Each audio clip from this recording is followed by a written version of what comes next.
হরি ওম। পরাজয় তোমাদের নাই।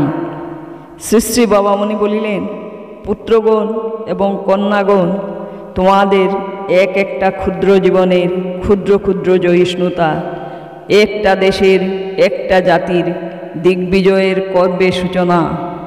তোমাদের এক একটা ক্ষুদ্র ক্ষুদ্র জয় এই দেশকে ব্যাপক পরাজয়ের অগৌরবকে ম্লান করবে। অন্তরে আজ দৃঢ় প্রতিজ্ঞা জাগাও, পরাজিত আমরা হব না। পরাজয় যে তোমাদের কখনো হতে পারে না, কোনো যুদ্ধক্ষেত্রেই যে তোমরা বিজিত হতে পারো না, এই বিশ্বাসকে জোর করে অন্তরে প্রতিষ্ঠিত করো।